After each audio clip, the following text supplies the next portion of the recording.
Hello everybody and welcome to VBA Poke Center week number 7, and I am back with your boy Leaf. Not Leaf, no longer here. Thank you, Not Leaf, for filling in this week.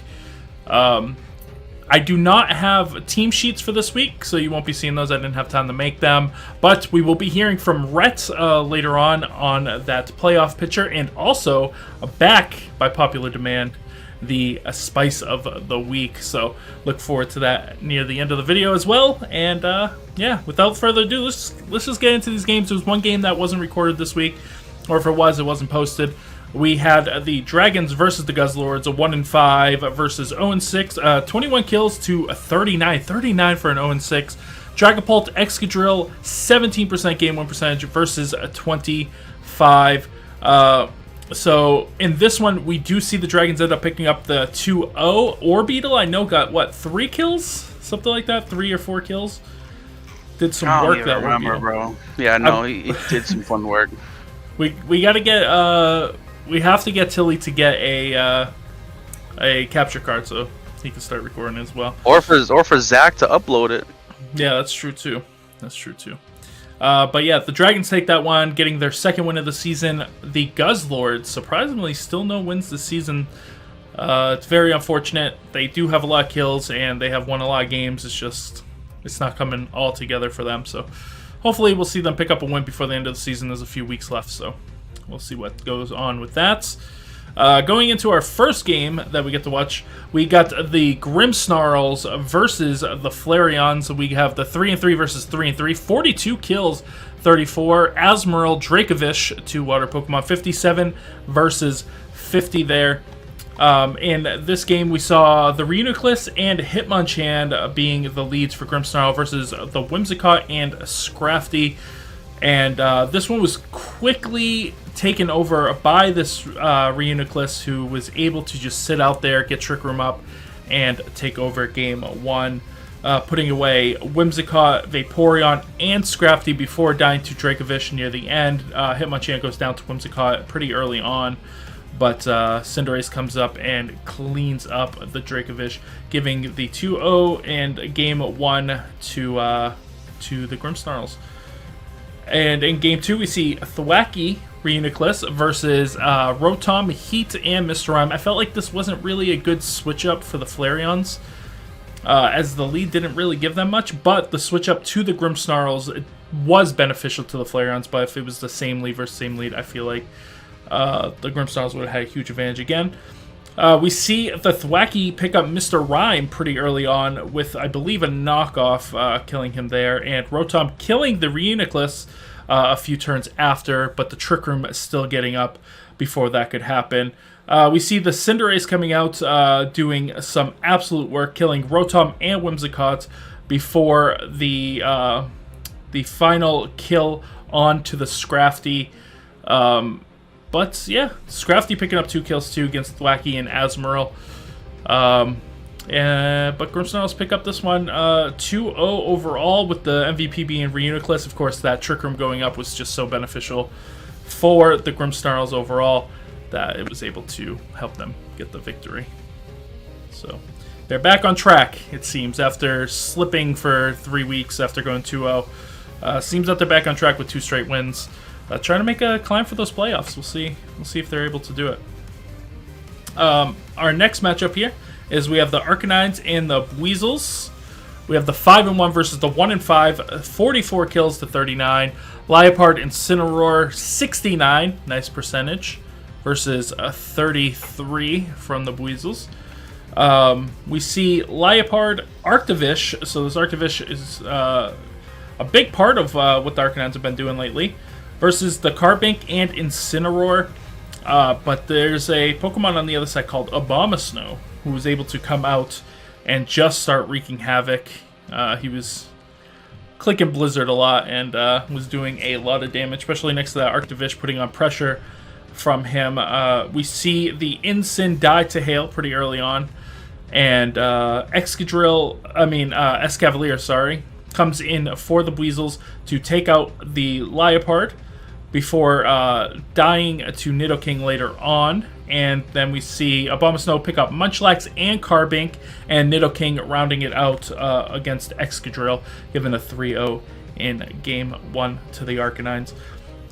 Game 2, though, we see the Arcanines go with Arctovish, Liepard, so going the exact same lead with Nidoking and Abomasnow, so exact same team lineup, versus Escavalier, Incineroar, Kingdra, and Politoed, so Rain mode.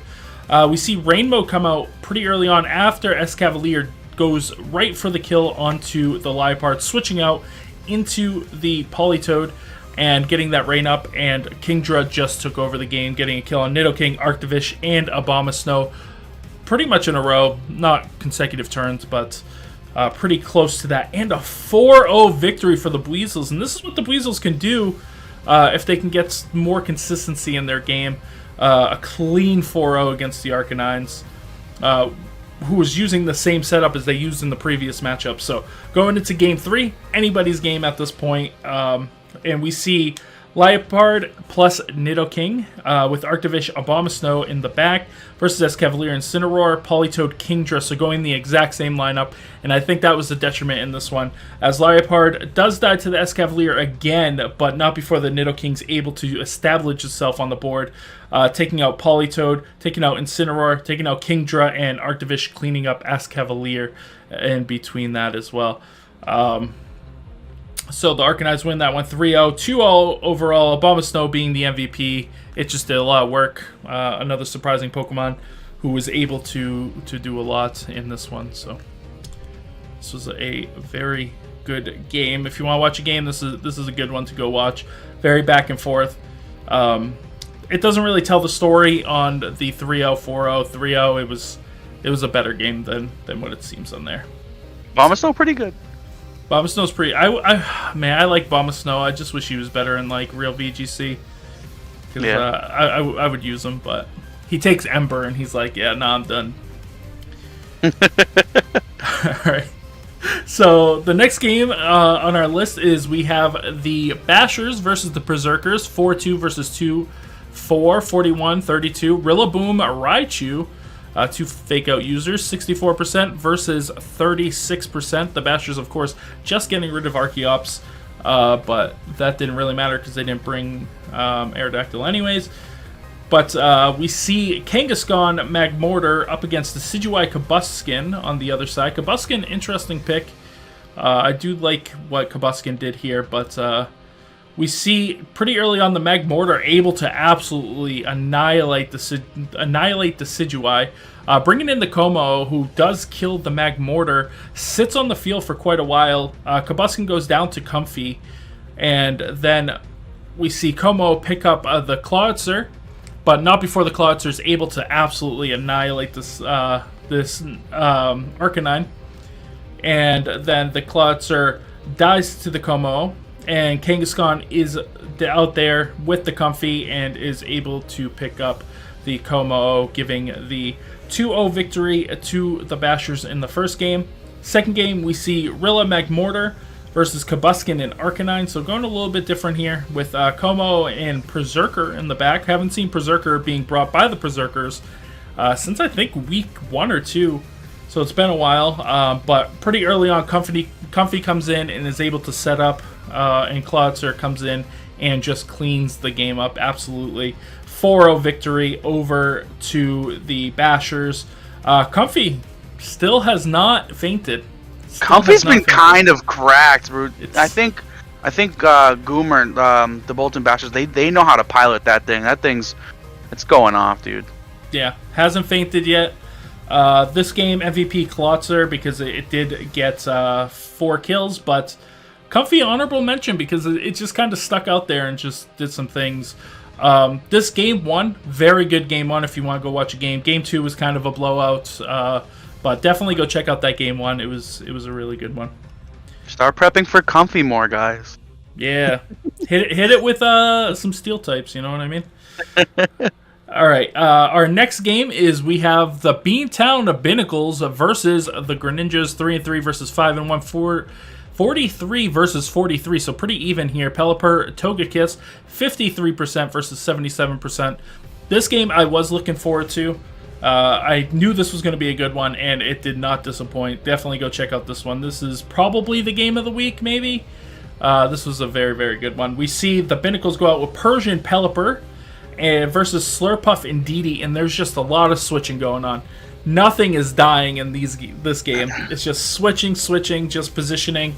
Everybody's getting things out. And before we see the Pelipper actually pick up Indeedee, and Togekiss picks up Pelipper. Things start to pick up here as we get further on. The game 2 was even longer than the game 1, but we see the Goodra come out. Goodra taking some names too. I'm glad to see the Goodra out there.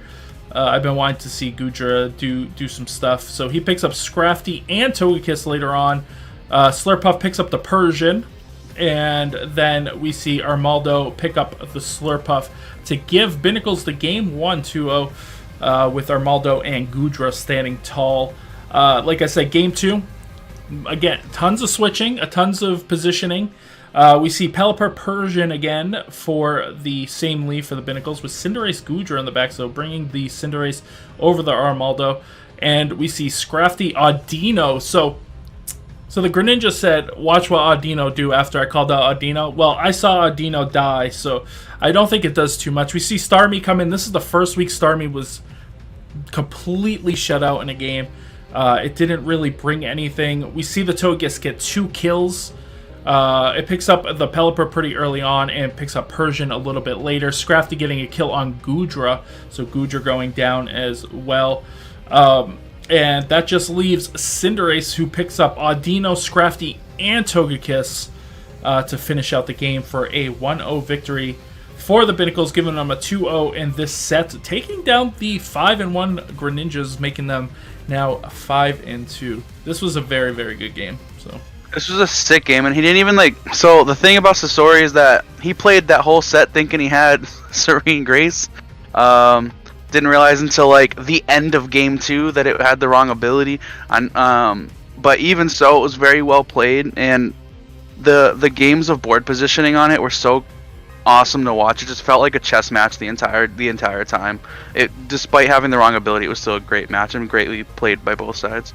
Yeah, this was a really good match. This is definitely game of the week. Definitely go check this one out. If you're gonna watch one game this week, make it that one. Grab popcorn. It was really good. Yeah, grab pop. It's a only 2 game set, but it's a pretty long one. So get comfortable. So yeah, congratulations to the Binnacles for winning that one and continuing on their playoff race, because they were looking a little sketch. As we saw last week, we went over the match stats with Not Leaf himself, and he is top in deaths. So it just be like that sometimes. I'm shutting down Theo on Saturday. So all right, you gotta give him another 8 deaths. Put him on the board. All right, going into the next match, we got the Smokers versus the Steel types. We got 2-4 versus 4-2, 29-35. Sableye, Haxosaurus, 38 and 57. Haxosaurus is not a Pokemon I would say I was expecting all season. And we see Sock and Sableye for game 1 with the Smokers, and Incineroar, Sceptile for the Steel types. Now, something strange happened here. Okay, early on, we see the Corviknight come in. Corviknight sets up. It's pretty much over. Corviknight set up. It's over. I've been saying it all season. Just set up your Corviknights. You'll win games. But the Steel types set up Trick Room and with their Jellicent. And with Sceptile, I just felt a disconnect there this week. Also, the Sceptile did have the wrong item, as the Weezing was going to have Misty Terrain, but it didn't have Misty Terrain, or Misty Surge, sorry. Because Rhett didn't have a lot of time to complete his team, and he kind of messed up on his making. But setting up the Trick Room while you have the fast Sceptile, it just didn't really make sense, and seemed like a little bit of disconnect there, especially when Pokemon like Corviknight and Sock are out there, who are going to be slower than your Pokemon like Sceptile, and even potentially Weezing. So, I don't know. That just felt like a little bit of disconnect, and we saw that with Corviknight setting up. He kills Weezing, Incineroar, Sceptile, dies to the Jellicent, but Nidoking's able to pick up the Jellicent, giving game 1 2-0 to the Smokers. And in game 2, we see Sock Primarina Corviknight Nidoking as the Pokemon brought. And we see Beheeyem, Jellicent, Incineroar, and Sceptile. Something really cool happened in this game. So Primarina picks up Beheeyem pretty early on and then kills Jellicent later. But the second kill of the game, we see Incin come in and Sceptile, and we see them click Fire Pledge and Grass Pledge, creating the combination, which absolutely annihilated this Corviknight. He didn't have a chance. It was really cool to see. It's something I've never actually seen in the game. I didn't even know it existed until like I think it was like 3 months ago. We were talking about it in one of the chats. I didn't know it was a thing. Yeah, if you use the water one, I think it's the water and the grass one, it creates a terrain that slows the other Pokemon down, I believe. It's something like that. They all have different effects, so. Yeah, there's a bunch of them. We were looking into it. Yeah, it was pretty cool to see. I appreciated that, but it wasn't enough as Nidoking picks up the Sceptile, and Primarina finishes out the rest of the Pokemon, the Incin and the Jellicent. And yeah, the Smoker's able to pick this up a 2-0 in this game and 2-0 overall. But credit to Ref for doing that. I mean, if he could have gotten something rolling a little bit more, maybe if he had more time to prep, he could have did something. But you can't discredit the Smokers who were able to put together a team to win this one as well. So set up that Corviknight, guys. I mean, there's only one Corviknight out there now. But set it up. It'll win games, I promise. Our next game is the one I was looking forward to probably the second most, was the Rebellion and Tyrannitars. We got 6-0 versus 5-1, 52 kills, 44. Dragonite Asmorel 71 to 77, and we see Whimsicott, Arcanine, Kangaskhan, Dragonite coming in for Rebellion versus Noivern, Toxtricity. We haven't seen Toxtricity in a little while. Barnacle and Gardevoir. And pretty early on, we see Whimsicott go down to this Toxtricity, with the Dragonite switching in and going down to the Noivern with the Draco Meteor. Getting the kill on the Dragonite. Sorry, I said that the wrong way. And then the Barnacle actually picks up the Arcanine that switches in. Barnacle doing work in this one, as it also picks up the Kangaskhan to end the game after Dragonite also picks up the Toxtricity, which I did not write here. No, the Kangaskhan picked up the Toxtricity. Sorry, I wrote it all wrong. Everything's wrong here. All my things here are wrong.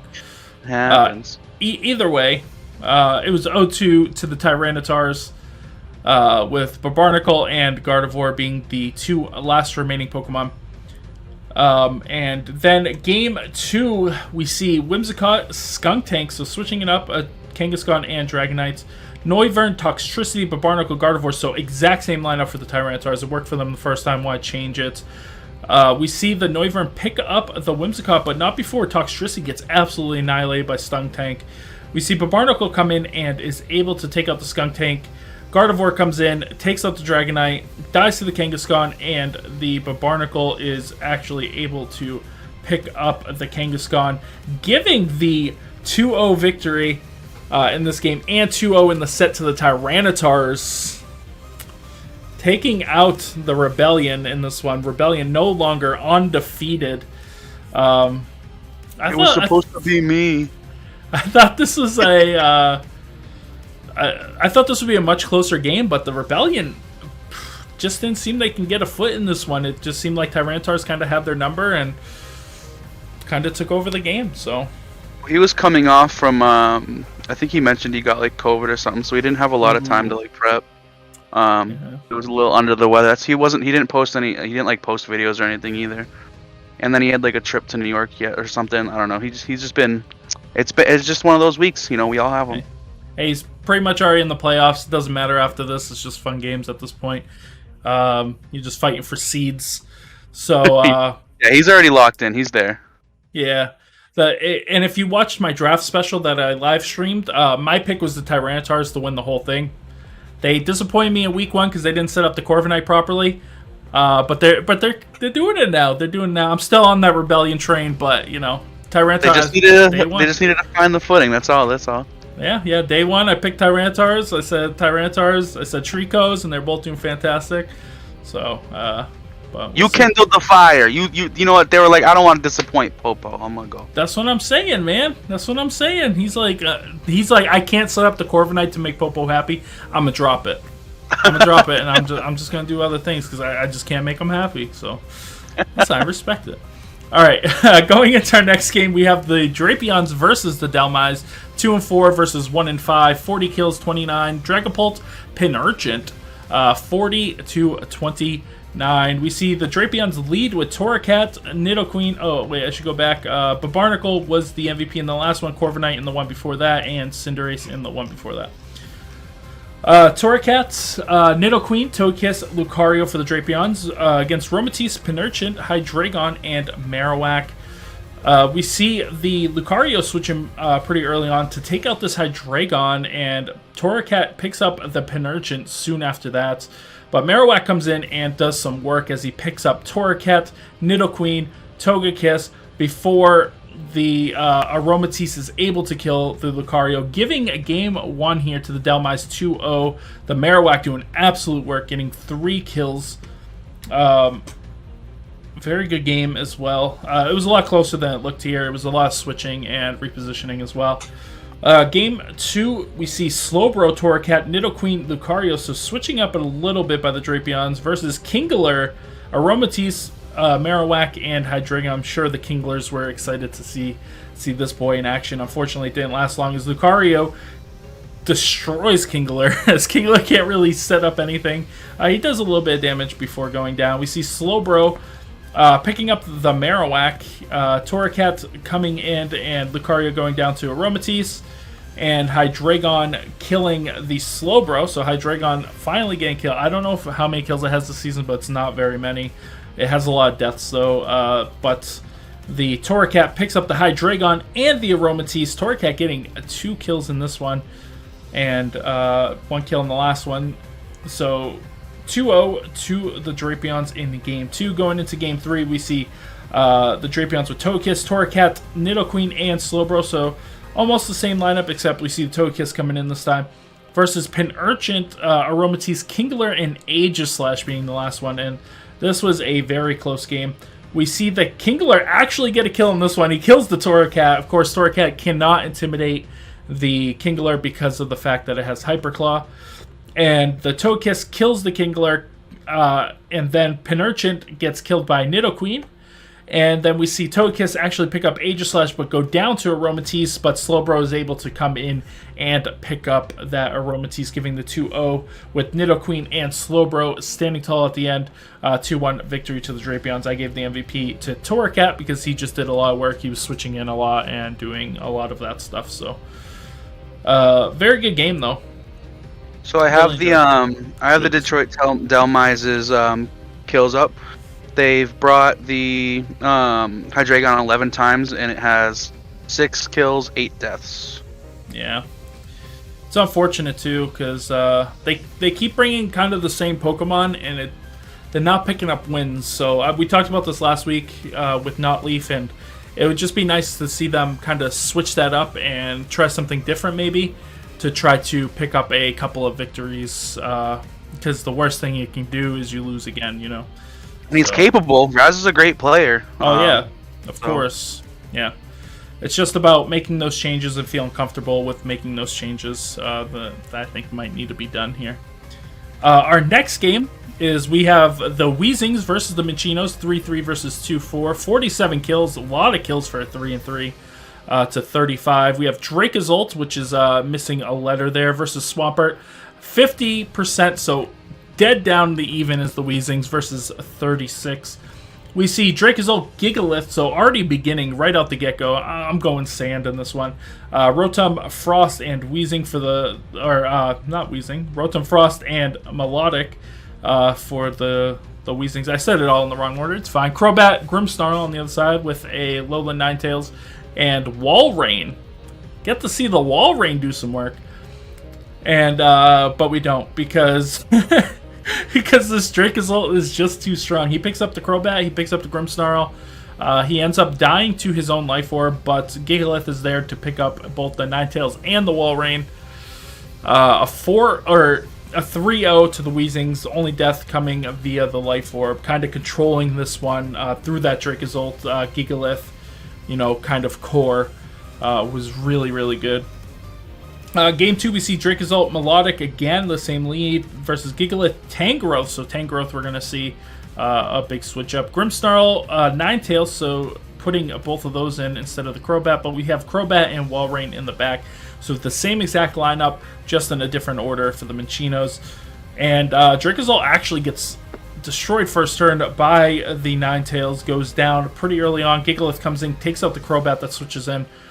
And then we see the Walrein take out the Tangrowth, which was a few turns later. It was kind of building up there. But the Gigalith kind of ends the game with a big attack, killing both Ninetales and Walrein, just leaving Grimmsnarl by himself, who gets picked up by the Melodic, giving a 2-0 in this one, and 2-0 overall to the Weezings. So breaking that complete even statistic that they have there. And yeah. Minchino's another one. Has a really great team. They drafted a very fantastic team, just unable to kind of put the results together.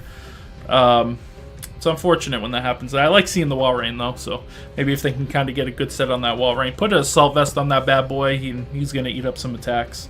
This coming week, they're actually against their fiance, so they're talking about streaming that together. Ooh, who's their fiance? I don't know. Audio. The Flareon. The Flareons, okay. That's why they have similar logos. I get it. Their logos look nice, by the way. I like their logos. Yeah. They're clean. All right. I'll rub it in. I didn't say yours is bad. I like the style that they have. All right. Going into the next game, we have the Kinglers versus the Stunfisks. We got 2-4 versus 3-3, 36-46. A lot of kills for the Stunfisks as well. Primarina Minshao, 36-53. Of course, this is the battle of admins here. We got Onfez Gourgeist. Already starting with the Onfez is not looking good for the Kinglers. Gourgeist, Rotom Heat, and Garchomp versus Luxray, Minshao, Claydol, and Druddigon. And early we see a Tailwind trying to get set up, but we see a Fake Out, and then on the next turn we see a kill from the Minshao onto the Onfez. It shouldn't work that way, man. It's a bird. It shouldn't work that way, but it did. And he goes down. And then we see Minshao go down to Garchomp, who switches in. Garchomp starts doing some work here as Claydol goes down to Gourgeist. Gourgeist also doing some work here, but we see Druddigon come in and Druddigon go down.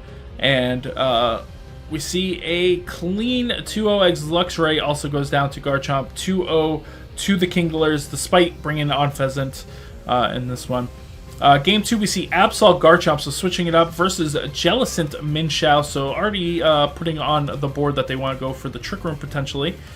And the Scizor coming in for the Kinglers in the back, but we see Absol go down to Minshao.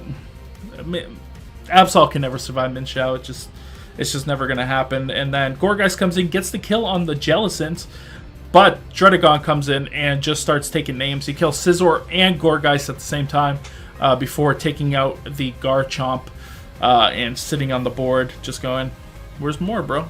Where's more? 3-0 to the Stunfisks in Game 2. Game 3, this was a really, really good Game 2. And I wrote a note here because I feel like the Kinglers did make a big mistake in this one. But Gourgeist, Garchomp, Absol, Scizor for the Kinglers versus Jellicent, Minshao, Druddigon, and Luxray. So first turn. Now we already know this is a kill from the last game. Gourgeist protects in front of Jellicent and Minshao, where he's not pressured at all. And he could have gone for the Seed Bomb and killed the Jellicent straight out because we already know it kills. And instead he went for Protect. I think he thought it could get faked out by Minshao, but it can't get faked out by Minshao. That's the only thing I could think. But yeah, the Gourgeist missing that kill turn 1 was a big deal. As Jellicent, I believe, was able to set up the Trick Room, and then it was then it went down to the Gourgeist. Gourgeist kills that and Minshao, but Druddigon comes out, and once again, Druddigon does absolute work. He kills Gourgeist, he kills Garchomp. Luxray comes in, and he takes out Scizor and Absol. giving the game to the Stunfisk. So I can't help but to think that the first turn, if Gourgeist just goes for that, it's Garchomp, who is faster than Druddigon, able to now put pressure on that Druddigon and win this game for the Kingler. So I just felt like I needed to bring that up because I felt like it was a big deal because we already knew it killed the Jellicent. So I don't know. And unless you're Kangaskhan, you're not faking out Gourgeist, bro. No, it's exactly it too. So just a mistake by the Kinglers that I think led to the loss. It could have still went the same way, who knows? But I just felt like I needed to bring it up. But yeah, Stunfisk do get that one. That was a good game too. If you want to watch another game, that one was a fun one to watch. Really for sure.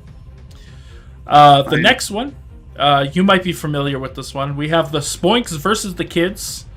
I don't even remember what happened in this battle. I'm not even gonna lie. We have 4-2 versus 1-5, 51 kills, which I believe is the top of the league. No, it's second, I think. 27, Alolan Ninetales, Dracovish, 56 to 29. Yes, Leaf has been going through something last week, so he wasn't really fully focused. But we see Arctozolt, Mandibuzz, Salamence, and Ninetales versus Palisand, Rangaroo, Bolton, and Dracovish. Palisand takes out the Arctozolt pretty early on. Pretty good kill as well. Setting up a pretty good set, but unfortunately was not able to take advantage of it as the Alolan Ninetales does come in and gets a kill on the Rangaroo, then the Palisand, and then the Dracovish, and Bolton gets picked up by the Mandibuzz, giving a 3-0 to the Spoinks in Game 1. Game 2, much the same. The Arctozolt, Salamence, Ninetales, Mandibuzz, just in a different order. Versus Bolton, Klefki, Dracovish, and Phalanx. We see Klefki go down to the Dracozolt right out the get-go. And the Dracovish goes down to the Salamence on the turn after. Then Bolton, and then Phalanx by the Ninetales, giving a 4-0 to the Spoinks. So 2-0 victory to the Spoinks. Pretty quick couple of games. But once again, I remember now. I think in that first game you could have won, but you made one mistake. I can't remember what it was, but you made one mistake, and the Palisand could have taken over that game. But I think you protected if you would have just attacked, it would have been over. Yeah, probably. Now that you explained the game, I do remember it. I went into it with a little bit of a meme idea because I was like, I can't make playoffs. Now I'm gonna meme. So I brought the stupid the symbiosis stuff, and I was gonna give the bear after doing my stuff with Palisand. I was gonna symbiosis. At first, it was gonna be Life Orb, but I was too scared, so I put Berry. Put a Berry. Yeah. And then this Game 2, I didn't think that in any worlds Klefki got one-shotted by that attack. But then I remembered I was running offensive Klefki because, like I said, I was bringing the memes. But it's a good thing that what happened because now I'm just motivated to take the playoffs away from my next few opponents if I can. All right, do it up, man. But that Rangaroo, it would have died if you didn't have the berry on the Rangaroo, to be fair. But there was one. There's just one turn. I can't remember that. If you protected, I think you could have won. I don't know if you would have won. Obviously, I mean it would have been more of a game, but yeah, you had the potential. Ryan's a good player too. Yeah. Our next game, probably actually the game of the week. This game was actually insane. We had the Tricos versus the Sableye, 6-0 versus 4-2. Of course, Sableye just lost the week before. 49 kills to 37 to the Smokers who like talked so highly about the game, but there was no game to be shown. Garchomp versus Indeedee Female, 86% game win percentage versus 60 from the Sableyes. 86, that's crazy. And in Game 1, we see Meowstic, Charizard, Aggron, and Vikavolt. I was excited to see this Aggron, by the way. Versus Mandibuzz, Salazzle, Slowking, and Armaldo. I was also excited to see the Slowking. Like, I was like in on this one when I saw the lineups. I was like, let's go. Early on, though, we see the Aggron come in and get a kill on the Armaldo, and I was hype. I was like, let's go. This is going to be a 4-0 Aggron sweep here. And then we see the Meow Stick actually get picked up by the Mandibuzz, so pretty even game going now. But the Slowking goes for Scald and gets a burn onto the Aggron. And I tell you what, this Aggron was still doing damage, dude. He was still chunking damage. Like, it was crazy how much damage this thing was doing. But unfortunately, it wasn't enough as he does go down to the burn. We see the Salazzle. Actually, the Vikavolt picks up the Mandibuzz and then dies to the Salazzle. And then it is left with Charizard, who kills the Salazzle, but is unable to kill the Slowking as this thing is bulky as heck. So the Sableyes pick up the first game, but man, was it good to see. It was a really fun game.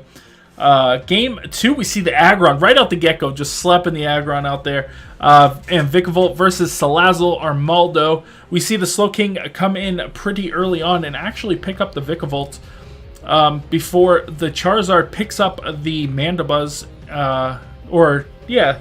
Picks up the Mandibuzz and dies to the Armaldo. Of course, he's going to have a big weakness there with that rock type. The Armaldo also picks up the Aggron a little bit later, but Meowstic gets the kill onto the Salazzle, gets a kill onto the Slowking, and then it is down to Armaldo and Meowstic, and it's never going to look good for the Meowstic in that little bit of a matchup, especially with no Psychic Terrain. And the Armaldo picks it up, and both 1-0 victories go to the Sableyes for a 2-0 over the Tricos. Crazy game, crazy plays by both players. This was a really, really, really good game to watch, and it was a lot of fun. We gotta give both players credit for all this, for this matchup of the week. So watch this one. This one's good. But yeah, no undefeated teams anymore. There's no undefeated teams. That's crazy. It's crazy. I thought the Tricos might do it, you know? I thought Rebellion was going to do it. You know, I thought they could have bolted it. You know? It's, no. Choo, bro. Like, I'm still in, but... Exactly. But yeah, let's go look at the kill leaders so far this season. So we have now Togekiss from the Greninjas taking the lead with 18. Melodic for the Weezings still at 17. Dragonite for the Rebellion 16. Nidoking from the Arcanines 15. Same with the Alolan Ninetales from the Spoinks. Primarina at 14. He's dropping down. He was top of the pack at one point, and it just seems like the Primarina's not getting as many kills. Kingdra showing his face on the top list at 12. Swampert and Toxtricity also up there from the Minchinos and Tyrannotars. For being the top win percentage in the league, Tyrannotars, their highest Pokemon kill count is 12, so that's pretty impressive. That's showing that they're using their team very effectively and able to kind of get kills with any of the Pokemon that they need to get kills with, so can't say nothing bad about that. But here's the question I have. Do you think any of these Pokemon will get to the all-time kill leader list? Like the top kill leaders. And if you don't know what those are, let's take a look. So, Season 2 Arcanines with Glastrier, 37 last season. 37 for that big boy. I was the first one to kill it. I just want to say. I was the first one to lay that boy to rest last season. Guzzlord's Season 1, Glastrier, also 32 kills, so that thing has a lot of kills. Stunfisk, Xurkitree with 32. Yo boy, the Royals with Moltres 30. I was going to go for the top kill list, and I should have, but I decided not to, and I should have just did it. I could have gotten 33. I could have did it. The Binnacles with Heatran, who ended up winning the whole season with that Heatran, the MVP of the season, actually. Then we have the Grimmsnarl's Cinderace with 28 from last season. Weezing's won with Blastoise, 27. The Spoinks last season with Moltres, 27. And the Sockums from last season also with Blastoise. You think one of these Pokemon can enter this list? And if so, who?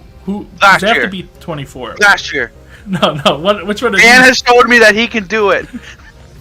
No, which one of these Pokemon could enter this list, do you think? Melodic. You think Melodic can if the Weezings keep pushing? There's only 3 games left. They need to get 8 more kills to make this list. I also have faith. I also have faith in Togekiss because I've seen what Sasori could do with Togekiss. Yeah, Togekiss is really good. So we'll have to see, though. I'm excited to see if any of them can make that list. But guys, before we go to the Spice of the Week, we are going to go over to Rhett for the playoff picture, so you guys can kind of see how that's developing. So take it away, Rhett. Hey everybody, welcome to the playoff race. We're going to start off today looking at Kanto, looking at the race for the bye. There is a lot of room for things to shift. Almost everyone in the race still has room to clinch the bye by their own power. The Twin Leaf Town Tyrannotars, the Arcanines, and Rebellion are all 6-1. Any one of them could very easily end up with the best record. And we've got two teams at 5-2 that could also conceivably still make that top place. Everybody has that within their power. No one is relying at this point on somebody else losing games for them to be able to rush ahead and take this top spot. The cutoff right now for playoffs is right in the middle of the 4 and 3s. So that's the Beantown Binacles and the Worcester Stunfisks bridging that line right now. There is a world where they could both make the cut. It would require them to win more games in the last 3 weeks than somebody ahead of them, likely needing to overtake either the Spoinks or the Greninjas in order to push them down and out of the race.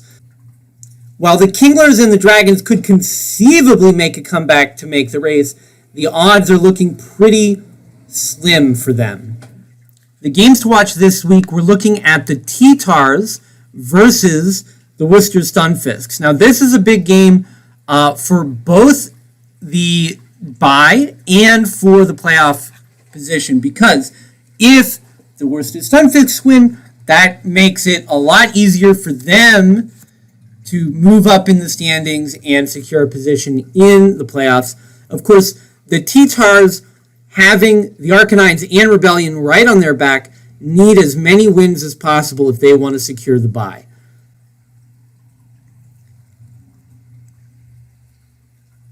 Also of big import, the Greninjas play the Arcanines. Two players who could conceivably win that bye position playing each other this week.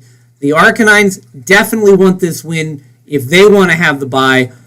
The Greninjas losing this match not only puts them further away from the bye, likely making it out of reach, it also puts them at risk of being on the cutoff line for playoffs if the Stunfisks and the Binacles also win big this week. So, very important game for both players.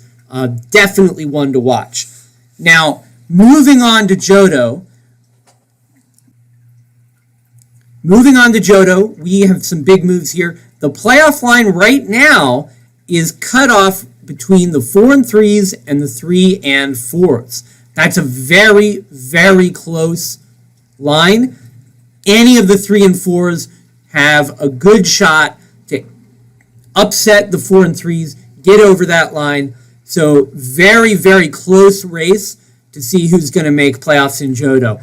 It could really go any way. The games to watch this week, we've got the Steel types versus the Tricos. The Tricos winning here helps to secure their position for the first bye. The Steel types need this win if they want to stay above the cutoff line for playoffs. Once again, this is a game that matters a great deal to both players. We also have the Weezings and the Drapions pairing off. Now, the Weezings, 4 and 3, just above the cutoff line. The Drapions, 3 and 4, just below. If the Weezings win here, they go a long way to securing their position. If the Drapions win here, they are neck and neck at 4 and 4 with the Weezings. Potentially, that's room to flip who is in the playoffs and who is out. So, again, very big match for both players. The Grimmsnarls also have a big match this week. They're up against the Delmise, but the Grimmsnarls, because Johto is so tight, they need this win to stay above that line. Similarly, the Flareons play the Mencinos, and the Smokers are up against the Boltons. Every single one of these matches has huge implications for who makes it into the playoffs, and the Boltons game will also have implications for the bye since they're currently sitting in second place. Of course, the Sableyes, if they lose here, the Sableyes have a chance to surpass them, and that second bye position looks like it is going to be a tight race as well. We'll have more information about that next week after we see how this week plays out. I think Johto is going to be a much tighter race to see who makes the playoffs and who doesn't. So we're going to have to really keep focused on Johto moving forward. Thanks for joining me today, guys. I'm going to kick you back over to Leaf and Popo for the rest of this update. All right, thank you, Rhett, for that. It's going to be an interesting playoff picture. I know that you're out of it, but who do you hope to see that's in the mid-range right now to make the playoffs? I want to see both Theo and Curry make it. That's fair. But yeah. I'm also gonna take it away from Theo late on Saturday, so it's fine. I kind of want to see Theo make it just so he could try to fight for his title. I want to see him up against the Arcanines in the playoffs to be in the championship game before the finals, like the Super Bowl. Face off in that game, and then whoever wins gets into the finals, and they're the champion. If Theo somehow pulls it back, gets into playoffs, somehow wins this season, I will change my team name for season 4 to the either Theo Simps or the Binacle Simps. I'm saying it right now. All right, you guys heard it here first. Talk about Spice of the Week. That's spicy right there. But yeah, speaking of Spice of the Week, let us go do that right now. I want to thank our sponsor, absolutely nobody anymore, because Pikachu in a Basket's on vacation. He actually told me that he wanted say hi to you guys, but he's on vacation somewhere in a 10x10 storage unit. Yeah, he's not paying us anymore, so he's not technically the sponsor. He ran out of money sending Popo to that theater. He ran out of his money. Yeah, so it happens. But anyways, let's get going with the Spice of the Week. Enjoy, everybody.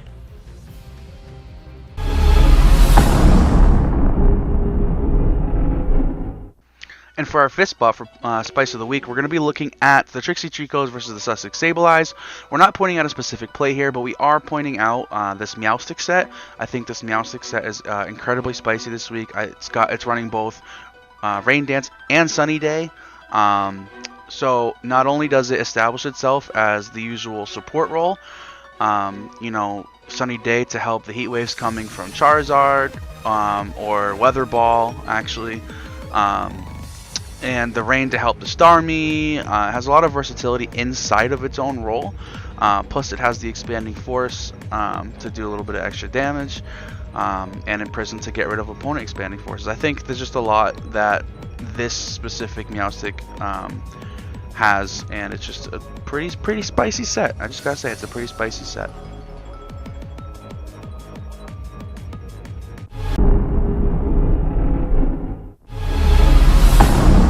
And next up on Spice of the Week, we're looking at the match between Curry and Krabby. And there's a lot of talk about Spice-wise of this set. We can talk about all the crits. We can talk about the good playing coming from both sides. I lost count of all the crits. But the main part of why we're talking about this on Spice of the Week is the fact that we have Mr. Curry Puff straight up memeing on Krabby after he knows he's going to get the dub. He's like, I know I'll get this dub. And I'm going to flex on you with my dog. So there's nothing you can do about that. So for this slot of Spice of the Week, it's actually going to be Curry memeing on Krabby. What are we going to see next from Curry?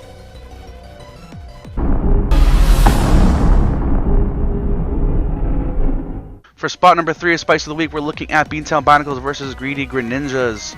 And here, I just want to talk about the fact that, this is a 2-0 game that is like 39 minutes long. It's a 40-minute game for 2 games, and this game right here, even though it seems pretty clear cut, if Theo took longer on his turn, he still could have lost. I mean, at the end, if it was a timed out battle, he would have won due to HP. But your time or my time was was like 10 seconds shorter than the rest of time allotted for the game. So Theo still could have threw, and this would have went for a game 3, and that would have been like an hour and 10 minutes for a game.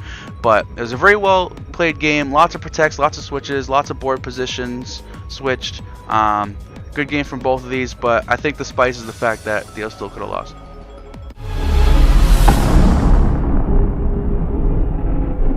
Second to last spot on Spice of the Week, we're looking at Rebellion Choo Choo versus I don't even remember who we playing, but that doesn't matter. It doesn't matter. You know why it doesn't matter? It doesn't matter because I am about to feel Rebellion's pain in this coming turn. So we're gonna see a Noivern hit a Draco Meteor, right? That's all well and fine. We live those. We live those. We don't even die. We only take about 1/3 from those, which is perfectly okay. Barbarical's gonna use Rock Slide. He's gonna hit, right? He's gonna hit. Whatever. Cool. We're gonna see a flinch, and then Dragonite's gonna use a Rock Slide. Noivern's gonna avoid it, and in this part of the game, we really needed to see Noivern go down. We really needed to see Barbarical go down. That's exactly what would have happened. This wasn't the first instance of bad RNG for Rebellion in this game, but I was on the floor, rolling, laughing, and I'm sorry, Rebellion, but I'm sorry. I feel your pain, but also it's funny. It's a little funny to see it.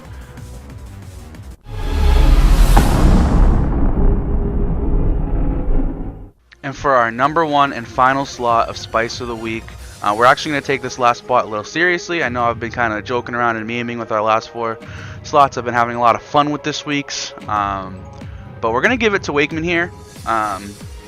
This set was incredibly well played.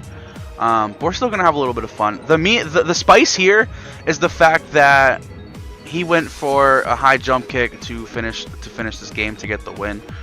You could see he's stressing up in that corner. He knew that there's a 90% chance to miss high jump kick, and he still went with it to kill that Scrafty. But good games, dude. I think Wakeman played incredibly well. I think the Flareons played really well. A couple misplays, but either way, I think Wakeman played his ass off, and I think it really does truly deserve the number 1 slot for Spice of the Week. Because even with missing, I don't even know how many times he missed attack. I think it was twice in 2 games, but they were pretty crucial misses, and he still found a way to bring it back and get the set. So good games. And that was the Spice of the Week, so I hope you guys enjoyed those. We have a message from Leaf here. He wants to talk to you guys, heart to heart. Heart to heart. Well, I'm not going to get super into detail. However, I do have a bit of an announcement. It's a bit of bad news followed by some maybe a little recovery type news. I'm not necessarily going to say good, but it's a little bit of it's a band-aid. It's definitely a band-aid. So as Popo mentioned earlier in the video, Leaf's been kind of going through it the past couple weeks, and being part of Poke Center, doing all of the coach interviews. I had big plans for that. Recording my matches, and now school started. Just a lot of different stuff coming around. Like I said, I'm not going to go super in depth. However, the announcement that comes with that is I gotta let something go. And the thing that unfortunately I have to let go, well, it's 2 things actually. One, I won't be recording the remainder of my games, because I have all my equipment stashed away somewhere. I no longer have a full setup. But the other thing we're kind of need to scratch until season 4 is the coach interviews. I know a lot of people really look forward to it. I know a lot of people not only look forward to watching them, but look forward to being in them.